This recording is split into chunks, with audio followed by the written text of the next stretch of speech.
பிடியதன் உருவுமை குலமிகு கரியது வடிகொடு தனதடி வழிபடும் அவரிடர் கடி கணபதி வர அருளின் மிகுகுடை வடிவினர் பயில்வழி வளமுறை இறையே.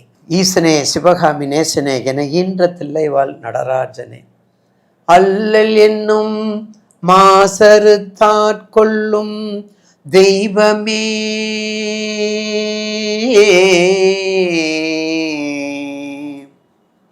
அண்ணலே ஐயனே என் அப்பனே,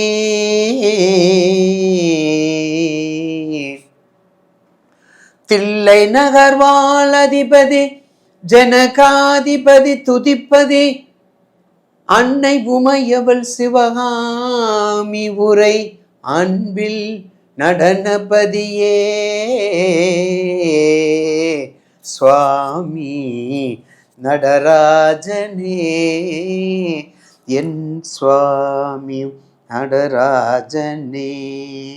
பரம்பொருளே, வேத நாயகனே, மெய்ப்பொருளே, எங்கெங்கும் நிறைந்துள்ள என் உமா மகேஸ்வரன் திருவடியை வணங்கி, கூத்தப்பெருமானின் திருவடியை வணங்கி, திருப்பணி விநாயக பெருமானும் அருள்மிகு 48 மண்டல மகா கணபதியினுடைய திருவடியை வணங்கி, நிகழும் மங்களகரமான குரோதி ஆண்டு செப்டம்பர் மாதம் 17ஆம் நாள் செவ்வாய்க்கிழமையும் சதுர்த்த திதியும் சதய நட்சத்திரமும் சித்த யோகமும் கூடிய சுபயோக சுபதினத்தில் நம்மை பிரார்த்தனை மூலம் வெற்றி, பக்தியின் மூலம் வெற்றி, அனுகிரகமும் அனுகூலமும் கிடைக்கிறதுக்கு மூலம் வெற்றியை கொடுக்கக்கூடிய புரட்டாசி மாதத்தினுடைய தமிழ் மாதத்தினுடைய பலன்களை பற்றி இப்போது தொகுத்து பதிவு செய்ய உள்ளேன்.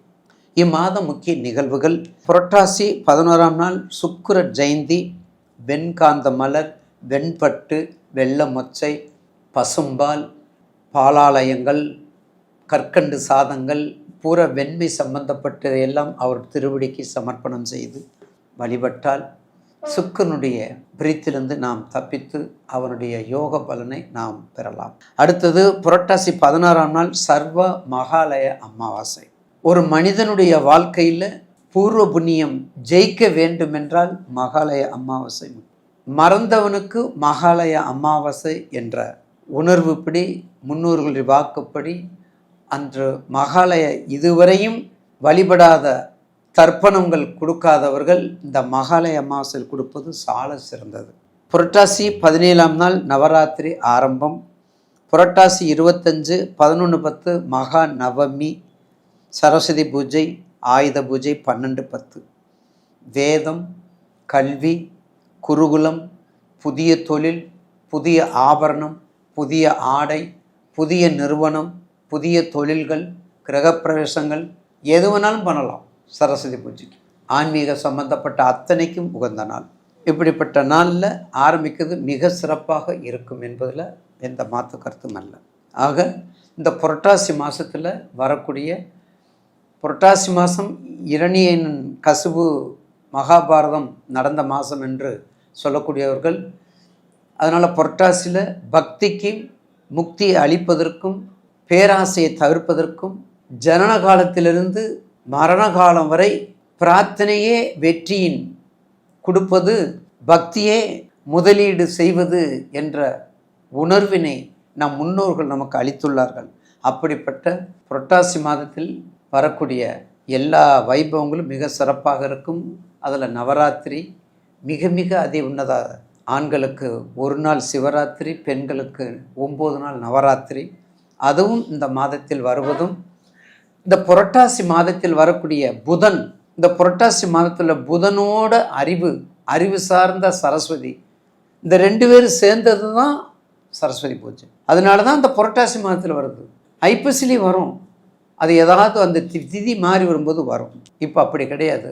கண்டிப்பாக இந்த புரட்டாசியில் வரக்கூடிய சரஸ்வதி பூஜை நம் எல்லோருக்கும் எல்லா நலங்களும் கொடுக்க வேண்டி சரஸ்வதியின் திருவடியை வணங்கி, என் நாவில் இருக்கக்கூடிய ஓம் சரஸ்வதி நமஸ்துபியம் வரதே காமரூபிணி வித்யாரம்பம் கர்ஷயாமி சித்திர்பவது மேசதா என்ற அவருடைய திருவடியை வணங்கி இந்த புரட்டாசி மாதத்தின் பலனை பற்றி இப்போது தொகுத்து வழங்க உள்ளேன். மதிப்பு, மரியாதை, வணக்கம், வாழ்த்து, உதவி, அன்பு, பாசம், பிரஸ்டிஜ், கொஞ்சம் கௌரவம் தனுசுக்கு இருக்கத்தானே செய்யும். குரு இல்லை, குரு ஆதிபத்தியம் யாருங்க? இப்போ சிவன் கோயிலில் குரு எப்படி இருக்காரு? தெற்க தட்சிணாமூர்த்தின்னு சொல்கிறோம்ல, அந்த குரு எப்படி இருக்காரு பார்த்தோமா? அட்னாக்களை போட்டு ஜம்முன்னு இருக்காரு இல்லையா? அதே சமயத்தில் சனி எப்படி இருக்காரு? நவகிரகத்தில் சனி எப்படி இருக்காரு? கூணு குறுகி அப்படி இருக்கார். அவர் எப்படும் குள்ளமாக இருக்கக்கூடியவர், அமைதியாக இருக்கக்கூடியவர், பொறுமையாக இருக்கக்கூடியவர், பூரிப்பாக இருக்கக்கூடியவர், ஞானத்தின் பிளம்பாக இருக்கக்கூடியவர். தட்சிணாமூர்த்தி அப்படி யார் அங்கே கமாண்டிங் பண்ணக்கூடியவர்.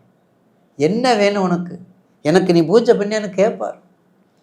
நீ என்ன செஞ்ச எனக்கு, உனக்கு நல்லது செய்கிறதுக்குன்னு கேட்பார் தட்சிணாமூர்த்தி. ஏன்னா அவர் மாப்பிள்ளை சுரூபமாக இருக்கார், மங்களமாக இருக்கார், மஞ்சள் ரேகத்தில் இருக்கார் இல்லைங்களா? அப்போ என்ன அர்த்தம்? அவருக்கு அந்த உரிமை உண்டு, பக்தர்களை கேட்கறதுக்கு உரிமை உண்டு. நம்மளும் அவர் பாதத்தை பணிந்து வணங்கினால் தனுசு ராசி நேயர்களுக்கு இந்த புரட்டாசி மாதம் வெற்றியை கொடுக்கும். ஆனி, தனுசு, பங்குனி, அடுத்தது புரட்டாசி. இந்த 4 மாதமும், அந்த 4 மாதம் பாருங்கள். ஆனி மாதத்தில் கல்யாணம் பண்ண மாட்டேன்னு சொல்லுவாங்க, புரட்டாசிலேயும் பண்ணக்கூடாதுன்னு சொல்லுவாங்க, மார்கழிலையும் பண்ணக்கூடாதுன்னு சொல்லுவாங்க, பங்குனி கடைசி மாதம் பண்ணக்கூடாதுன்னு சொல்லுவாங்க. ஆக மொத்தம் கான்செப்ட் ஒன்று தான், அதனுடைய லாஜிக்கு ஒன்று தான், கேரக்டர் தான் டிஃப்ரென்ஸ் வேறு வேறு.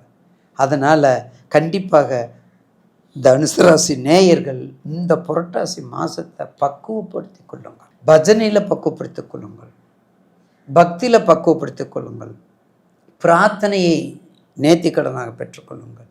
குறிப்பாக ஆஞ்சநேயர் வழிபாடு மிக அற்புதமாக நல்லா பண்ணுங்க.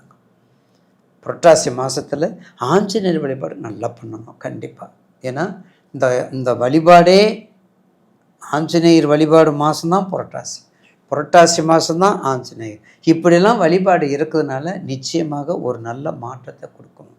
தனுசு ராசிக்காரவங்களுக்கு தசாபத்தி பார்த்துக்கோங்க. 7.5 இன்னமும் ஒரு சிலரெல்லாம் சொல்லிட்டு தான் இருக்காங்க, இன்னும் கல்யாணம் ஆகலை, ப்ரொமோஷன் கிடைக்கல, வேலை கிடைக்கல, அப்படி தான் சொல்லிகிட்ருக்காங்க. 7.5 முடிஞ்சிருச்சுங்கய்யா சுவாமிஜி, 7.5 முடிஞ்சிருச்சு, ஆனால் எந்த புண்ணியமும் இல்லது, எந்த புண்ணியம் இல்லதுன்னு தான் சொல்லிகிட்ருக்காங்க. என்ன பண்ணுறது? உங்கள் நிலைமை, உங்கள் ஜாதகத்தை சரியான நபர்கிட்ட கொடுத்து கேளுங்க, ப்ராப்பராக கரெக்டாக சொல்லும். இந்தாங்க உங்களுக்கு என்ன தட்சணை கரெக்டாக சொல்லுங்கன்னு சொல்லுங்கள். அப்படி சொல்லி வந்தால் நிச்சயமாக இந்த தனுசு ராசி நேயர்களுக்கு கண்டிப்பாக ஆஞ்சநேயர் வழிபாடு, வாராகியம்மன் வழிபாடு, அம்பாள் வழிபாடு, அம்பாள் கோதண்டராமன். ஒரு தடவையாவது தனுசு ராசிக்காரவங்க சிதம்பரம் போகணும், திருப்புல்லானி போகணும், சேதுக்கரை போகணும், ராமேஸ்வரம் போகணும், நவகிரகம் இருக்கக்கூடிய கோயிலுக்கு போகணும். நவகிரகம் எங்கே இருக்குது அங்கெல்லாம் போகலாம், ராமேஸ்வரம் போகலாம். இப்படிப்பட்ட கோயிலெல்லாம் போயிட்டு வந்தீங்கன்னா கண்டிப்பாக உங்களுக்கு அந்த நவக்கிரக சாந்தி செஞ்சுக்கிட்டிங்கன்னா கண்டிப்பாக, ஏன்னா உங்களுக்கு இன்னும் அந்த விட்டகர தொட்டகரை இருக்குது. ஒரு சில பேர் தான் தனுசுக்கு நல்லா இருக்கிறத சொல்கிறாங்க. இனிமேலாவது நல்லா வரணும், இந்த புரட்டாசி மாதத்துலேருந்து அவங்களுக்கு நல்லா வரணும்னு நம்ம எல்லாம் வேண்டிக்கிறோம்.